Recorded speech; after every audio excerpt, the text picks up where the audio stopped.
Right අද දැන් මේ වීඩියෝ එකේ කතා කරන්න බලාපොරොත්තු වෙන්නේ ඕගොල්ලෝ PT ද IELTS අපි දන්නවා අලුතෙන් ළමයි ඉන්නවා ලොකු පිරිසක් මේක තාම චූස් කරගන්න බෑ PT කරනවද තමන්ට රට යන්න බලාපොරොත්තුවක් තියෙනවා නම් තමන් අනිවාර්යයෙන්ම ඉගෙන ගන්න ගියත් තමන් පර්මනන්ට් රෙසිඩෙන්සි එහෙම නැත්නම් වර්කින් වීසා මොකක් ඇප්ලයි කරත් තමන්ට ඉස්සෙල්ලම ඉංග්‍රීසි එක්සෑම් එක ත්‍රූ කරගන්න ඕනේ ඒක අත්‍යවශ්‍ය කාරණාවක්. එතකොට තමන් PT කරනවද IELTS කරනවද? එහෙම නැත්නම් මොකද්ද මේකේ විශේෂත්වය රයිට් PT වලට වඩා IELTS වැලිඩ්ද? ඔහොම බොරු මතත් හැදිලා තියෙනවා. එහෙම නැහැ.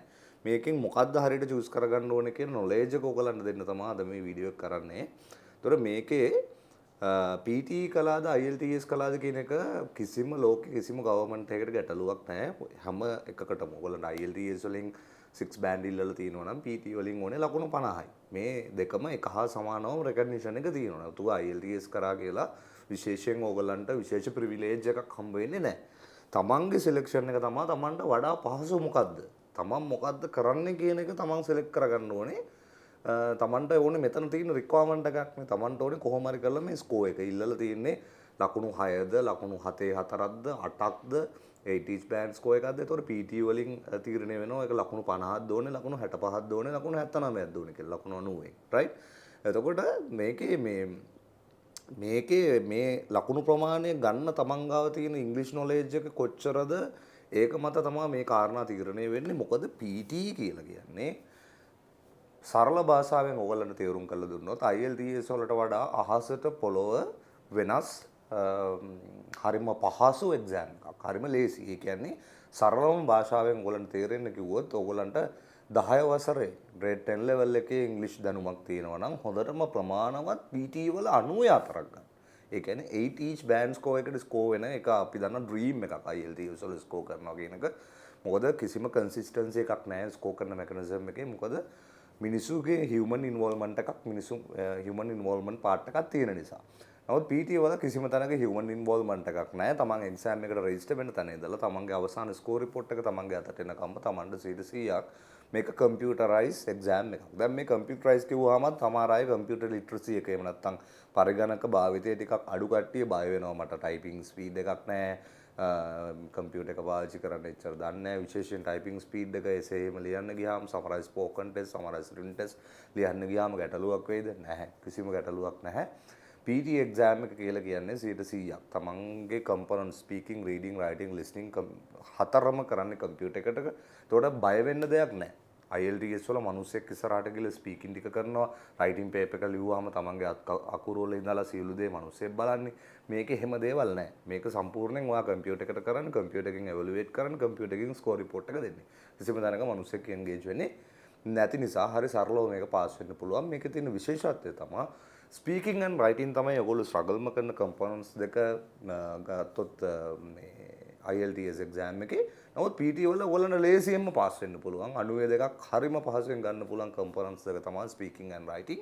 ඒකට හේතුව තමයි මේක 100% ෆික්ස් ස්ට්‍රක්චර්ස් වලින්. ඒ කියන්නේ මේකට මම කියන්නේ හරි සිංහල භාෂාවෙන් කිව්වොත් තේරෙන භාෂාවෙන් සාක්කුවේ දාගෙන යන ලකුණු ටික කියලා. ඒ කියන්නේ එක්සෑම් එකට යන්න කලින් එක්සෑම් එකේ එන ටොපික් එක මොකක් වුණත් whatever the topic ස්පීකින් වලට එන ටොපික් එක මොකක් වුණත් රයිටින් වලට එන ටොපික් එක මොකක් වුණත් රයිටින් හැම කම්පොනන්ට් එකකටම එන ටොපික් එක මොකක් වුණත් ස්පීකින් හැම කම්පොනන්ට් එකකටම එන ටොපික් එක මොකක් වුණත් ඕගලන්ට දෙනවා එක ස්ට්‍රක්චර්. ගෙදරදී ප්‍රැක්ටිස් කරලා යන්නයි තියෙන්නේ. රයිට්? ඒ වගේම තමයි විශේෂත්වය තමයි ඕගලන්ට මේ එක්සෑම් එකට එන 100% ප්‍රශ්න උත්තර ටික as it is එක්සෑම් එකේම අපි වෙන ප්‍රශ්න උත්තර ටික ඕගලන්ට හම්බ වෙනවා. රයිට්? එතකොට ඕගොල්ලෝ එක්සෑම් එකට යන්න කලින් ප්‍රැක්ටිස් කරන්නේ එක්සෑම් එකට මෙන්න ප්‍රශ්න. මේවා ප්‍රැක්ටිස් ක්වෙස්චන්ස් වත් වෙන කොහෙන්වත් ගත්ත ඒවාත් නෙමෙයි. මේවා 100%ක් එක්සෑම් එකේ ඇපිය වෙන ඒවා. ඒ විතරක්ම නෙමෙයි. දැන් මේ එක්සෑම් එක this is all about practice. right? English නෙමෙයි. එතකොට මේක ප්‍රැක්ටිස් කරන්න තමන් AI ස්කෝරින් එක්කම ඒ එක්සෑම් එන්වයරන්මන්ට් එකේ මේ ටයිමින් එක්කම රයිට් අපි කියනවා නම් එසේ එකක් කරනවා නම් ඒ ටයිමින් එක්කම ඒ AI ස්කෝරින් එක්කම ස්පීකින් කරනවා නම් AI ස්කෝරින් එක්කම ඒ ටයිමින් එක්කම කරන්න තමයි ප්‍රැක්ටිස් කරන්න ඕනේ. එතකොට මේක කම්පියුටර් බේස් නිසා පොත්පත් වලින් ප්‍රැක්ටිස් කරලා කොළ කෑලි වලින් ප්‍රැක්ටිස් කරලා ඩොග්ස් වලින් ප්‍රැක්ටිස් කරලා හරියන්නේ නැහැ. ප්‍රමාණවත් වෙන්නේ නැහැ.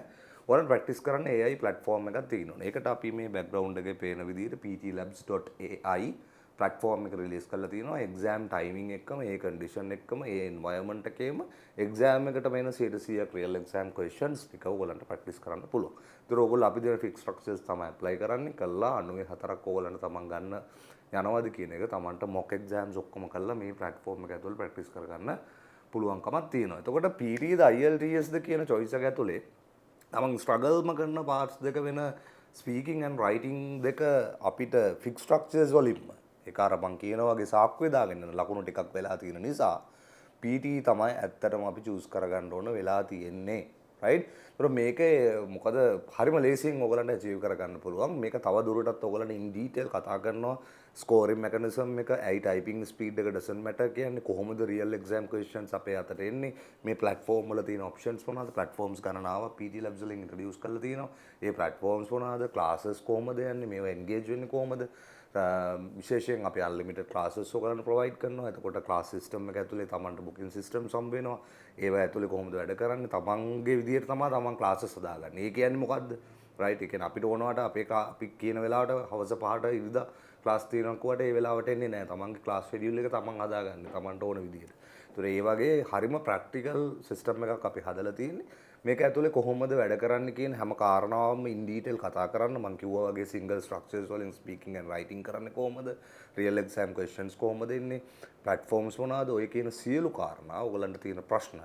එතකොට මම IELTS ද කරන්නේ PTද කරන්නේ, මට ප්‍රශ්නයක් නැතුව PT සිලෙක්ට් කරගන්න පුළුවන්ද කියන හරි නොලෙජ් එක හරියට ගන්න අපි කරනවා ෆ්‍රී ඉන්ට්‍රොඩක්ෂන් සෙෂන් එකක්. මේක ටිකක් 2 hours විතර යන සෙෂන් එකක්. මේ සෙෂන් එකට පාර්ටිසිපේට් වෙන්න. ඊට පස්සේ මේක කම්ප්ලීට්ලි ෆ්‍රී ඔෆ් charge. ඊට පස්සේ තමයි අපි ඔයගොල්ලෝ ඩිසයිඩ් කරන්නේ ඔයගොල්ලන්ගේ නොලෙජ් එකෙන් රයිට්. මොකද නොලෙජ් එක ලැබිලා ඉවරයි මේ සෙෂන් එක ඇතුලේ රයිට්. තමන්ට ඩිසයිඩ් කරන්න පුළුවන් තමන් IELTS කරනවද PT කරනවද, මට සරල එක්සෑම් එක මොකක්ද කියන එක. ඉස්සෙල්ලා ඒක තේරුම් ගන්න කලින් තමන් හරියට PT ගැන දන්නවද කියන එක තේරුම් අරන් ඉන්න එපා. අන්නේ නොලෙජ් එක තමන්ට PT ගැන එනවා උඩින් බලලා තීරණය කරනවට වඩා ඇත්තටම යටින් කොහොමද මේ ස්කෝරින් මෙකනිසම්ස් වැඩ කරන්නේ, කොහොමද මෙහෙම වෙන්නේ, මේකේ විශේෂත්වය මේ සෙෂන් එක කරන්නේ රියල් එක්සෑම් ස්කෝර් රිපෝට්ස් එක්කම තමයි කතා කරන්නේ. එතකොට ඔයගලන්ට හරි අවබෝධයක් ගන්න පුළුවන් මගේ choice එක මොකක් විය යුතුද right. මොකද්ද මට මගේ පාත් එක සක්සස් කරගන්න ඉක්මනින්ම කරගන්න පුළුවන් එක්සෑම් එක මොකද්ද කියන දේ Tamanට තේරුම් ගන්න පුළුවන් මේ සෙෂන් එකට આવොත්. මේ වීඩියෝ එකේම උඩ ඔයගලන්ට ලින්ක් එක ප්‍රොවයිඩ් කරලා තියෙනවා. සති දවස් 7ම මේ ෆ්‍රී ඉන්ට්‍රොඩක්ෂන් සෙෂන් එක රන් වෙනවා. මේක කරන්නේ මම. ඒතකොට මේ සෙෂන් එකට පාර්ටිසිපේට් වෙලා ඔයගලන්ට පුළුවන් තමන්ගේ නොලෙජ් එක අප් කරගෙන තමන්ගේ සිලෙක්ෂන් එක තමන් PT කරනවද IELTS කරනවද කියන කාරණාව කරන්න. මේකේ අනිත් කාරණාව තමයි PT ඇකඩමික් සිංහලෙන් කියන බ්‍රෑන්ඩ් එක හදලා තියෙන PT Labs වලින්. එතකොට තමන්ට සරලව මම ඒකයි කිව්වේ this is all about practice. මේකට අවශ්‍ය කරන ප්ලැට්ෆෝම් නොලෙජ් එක ටෙක්නිකල් දැනුම සම්පූර්ණයෙන් ඔයගලන්ට අපි මේක දෙනවා. එතකොට ඔයගලන්ගේ ඉංග්‍රීසි භාෂාව ඉංග්‍රීසි නොලෙජ් එක ඔයගලන්ට grade 10 level එකේ තියෙනවනම් මට හොඳටම ප්‍රමාණවත් maximum score එකට 94කට ඔයගලන්ව හරි ලේසියෙන් අරගෙන යන්න. එහෙනම් මම invite කරනවා join වෙන්න අපේ free introduction session එකට. Thank you.